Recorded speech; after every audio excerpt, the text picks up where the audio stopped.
That morning the city moved slowly. The air outside carried the scent of coffee and wet brick after a night of rain.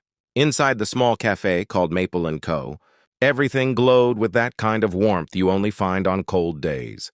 The golden haze of sunlight through old windows, the soft hum of conversation, and the faint melody of a piano playing from an unseen speaker.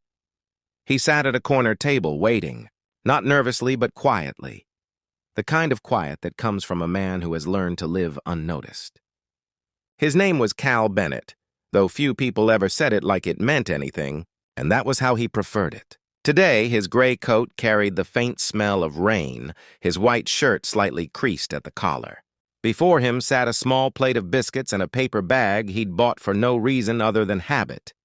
The door chimed softly, and he looked up. She stood there. Amelia rose, her beige scarf slightly unwrapped from the wind, her pink dress catching the soft light. For a second, she hesitated at the entrance, scanning the room, her eyes landing on him. Cal stood immediately. "Amelia?" Her lips curved into a polite, uncertain smile. "Yes, you must be Cal," he nodded. "I wasn't sure if you'd come." "Neither was I," she said, her voice gentle but honest. They both laughed softly, the kind of laugh that breaks the tension of strangers. She walked toward him, and in that small moment, as the door closed behind her, it felt like the world outside had gone still. They ordered coffee and tea.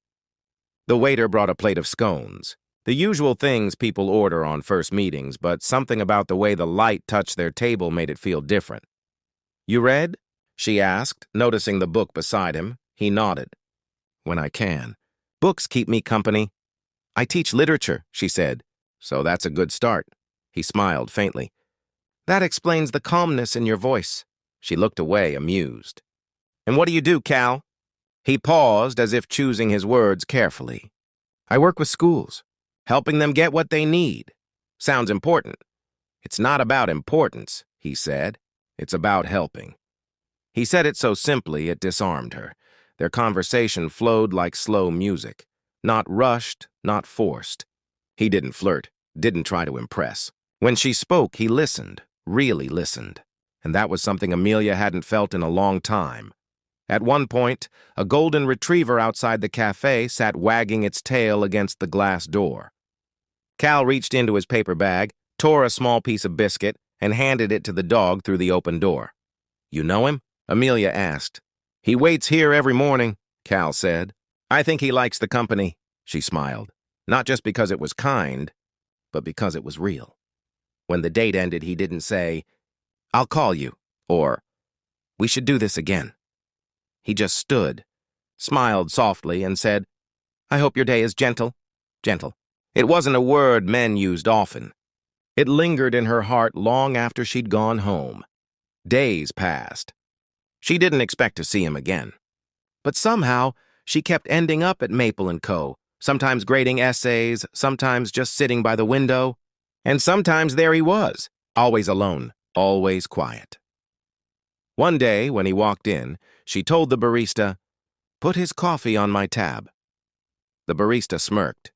"The guy in the gray coat?" "Yes. Want me to tell him who it's from?" "No," she said, smiling. "Let's keep it anonymous." But Cal knew. When the cup came with no bill, he looked toward her with that same quiet smile. It wasn't gratitude. It was understanding. Weeks turned into months. Sometimes they talked. Sometimes they didn't. Sometimes it was just a shared silence in the same cafe. Two people who didn't need words to feel seen. Then, one evening, it rained again. Amelia stood outside, umbrella broken, drenched, and frustrated. Suddenly, she heard a familiar voice behind her. "You look like you could use a little help." Cal stood there, already soaked, holding his umbrella toward her. "You'll get wet," she said. "I already am," he smiled. "Go on, take it." Before she could argue, he placed it in her hands and walked into the rain. She stood there watching him disappear down the street. The man who had nothing to prove but still gave what little he had. That night, when she hung the umbrella near her door, she realized her heart felt something it hadn't in a long time. Peace. A week later, When her backyard fence broke, she came home to find it quietly fixed. No message, no fuss, just a note tucked into her mailbox. Loose screws tightened. Fence should hold for a while. She didn't need a signature. She knew, and when the school where she taught organized a charity book drive, he was the first to volunteer. He didn't just donate. He lifted boxes, sorted shelves, stayed until everything was done. When another teacher asked him what he did for a living, Cal smiled faintly. "Just someone who believes in stories," he said. It was that kind of honesty that made Amelia's chest ache. The quiet kind, the kind that made you want to stay. One day she got sick, a fever that left her weak and coughing. He called to check on her. "You don't sound great," he said softly. "I'll survive," she laughed weakly. He told her to rest. An hour later, her doorbell rang. There he was again, raincoat clinging to him, holding a thermos and a small paper bag. "Chicken soup," he said. "My mother's recipe." "You didn't have to." "I wanted to." He set the food down quietly, told her to eat, then stepped outside to give her space. But when she looked out 20 minutes later, he was still there, sitting on her porch with her dog curled beside him. She opened the door. "You could have gone home." "I'm fine here," he said. "Just wanted to make sure you're okay." And in that moment, she realized, the things that last are often the quietest. Days turned into weeks, and weeks into something softer. But every time she asked about his work, his past, his family, he always gave the same gentle answer. "Nothing interesting. I just try to make things better where I can." And she accepted it. Because sometimes love doesn't need full explanations. Then one night, everything changed. She was grading papers when she turned on the TV for background noise. But her hand froze mid-pen stroke. There on the screen was Cal, same calm eyes, same steady voice, but now wearing a suit, standing at a podium in front of a banner that read, "Bennett Foundation, Education for Every Child." "We believe no child should have to fight for the right to read," he said to the cameras, his voice steady and strong. The caption beneath read, "Cal Bennett, CEO of the Bennett Foundation." Her world tilted. The man she'd met in a gray coat, the man who fed stray dogs and fixed fences, was a millionaire CEO.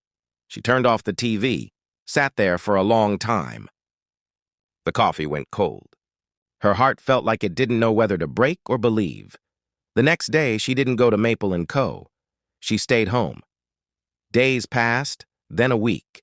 Then one morning, a package arrived, plain brown paper tied with twine. Inside was her copy of Letters to a Young Poet, the one she'd lent him months ago. A folded letter rested inside. "Dear Amelia, you once said silence can be kind, but sometimes silence becomes fear. I was afraid, not of losing you, but of being loved for the wrong reasons again. I needed to know that someone could see me before they recognized me. You did. You saw me when I was just a man in a coat, not a name on a building. I never lied to you. I just held back what the world already takes from me too easily, my truth. If you never want to see me again, I'll understand. But if there's even a small chance you might forgive me, I'll be at Maple & Co. on Saturday, 10 a.m. No suits, no cameras, just me." Cal, she read it twice, 3 times. The words blurred from her tears. Saturday came. She arrived at Maple & Co. early. The cafe looked the same.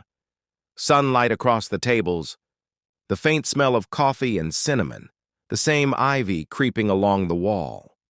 At exactly 10:01, the door opened. Cal stepped in, wearing the same gray coat, carrying the same paper bag. He looked around until his eyes met hers. He didn't speak at first. Neither did she. Then he said quietly, "I'm still me, Amelia. Same man, same heart, just with a few extra zeros I didn't know how to explain." She let out a shaky laugh through her tears. "You should have trusted me." "I should have," he said softly. "But I didn't know how." He took a breath. "I don't expect you to just forget it. But I still want to earn what I already found with you." She looked at him for a long time. Then she smiled faintly and said, "Sit down. You owe me a conversation. And coffee." He smiled. Always. The waiter brought 2 cups, and as they sat together, something in the air changed, not back to what it was, but into something real again. And that's how love sometimes works. It doesn't come back the same. It comes back stronger. Months passed. Seasons changed. The new school they'd dreamed of opened that spring, funded entirely by the Bennett Foundation. But no one there knew that the man who carried boxes with the volunteers was the same man whose name stood on the plaque outside. He didn't need them to know. Because she did. Every morning he helped kids cross the street. Every evening he walked home to a small white house with ivy on the fence and a golden retriever chasing butterflies in the yard. Inside, Amelia sat by the window grading essays, smiling every time she saw him outside. One morning he brought her coffee. She looked up and said, "Another student got the scholarship." "That's 3 this month," he smiled. "Good. You're still not putting your name on it?" He shook his head. "I don't need the world to know. I just need you to."